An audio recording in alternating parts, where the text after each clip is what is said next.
Hello Makale, welcome back to Path to Expert video series. For people who are new, don't forget to hit the subscribe button and also follow me in all the social platforms. Let's get into today's video. It's day 15 and today we'll be seeing about Clipboard API. In many websites you would have seen features like there will be an icon where you can click it and automatically the corresponding text will be copied into your clipboard and you can paste it elsewhere. This feature is possible with the help of Clipboard API. And few may know that Clipboard API allows us to copy data, but it also allows us to paste data.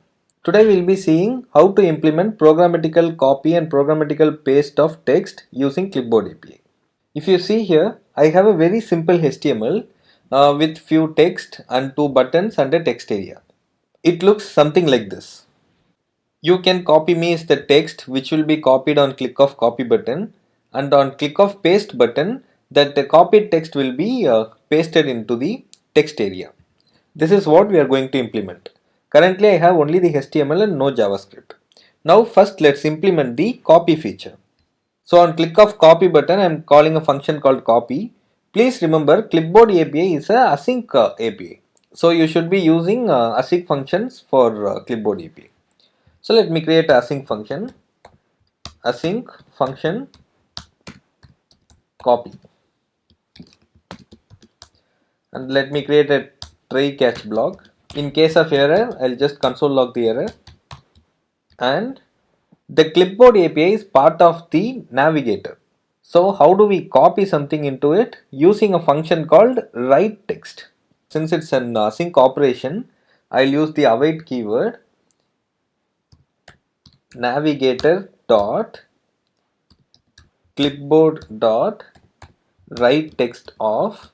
For now I'll just copy the text manually, but you can use something like id and use get element by id and then get its text value, and then I will console log that copy successful.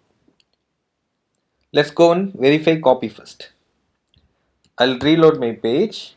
Now if you see, I'll click on copy button. In the console you can see copy successful.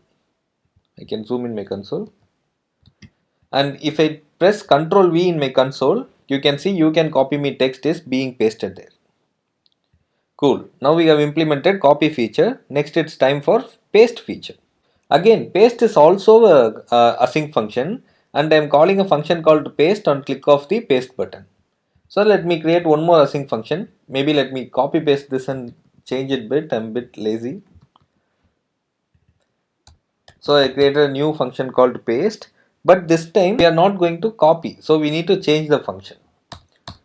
The clipboard function which lets us to read the text from the clipboard is read text.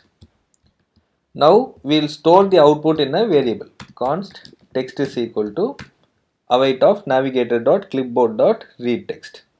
Now I have the value from a clipboard. Now it's time for me to put this value into the text area. Const text area 1 equal to document dot get element by id of ta1. That's my id of the text area. And text area 1 dot inner html. I know inner html is not safe, but for demo purpose I'm using it. Text. And I'll console log paste successful. Now let's verify it. I'll reload the page. First I'll click on copy button. Copy is successful. Now let me click on paste button. It will ask for a permission for the first time. I'll click allow. If you see, the text area is now populated by you can copy me, and you can also see a message like paste successful in the console. In a real-time application you can show it not in the console but in a toast message, so the user knows that copy and paste are successful. But end of the day this is the same methodology. Also, it's not just with text. You can use write and read method instead of write text and read text method, and you can copy many different types like images also. We'll be seeing more such awesome browser APIs in the coming days. So that's it for the day, Makali. Have a great day and see you all tomorrow.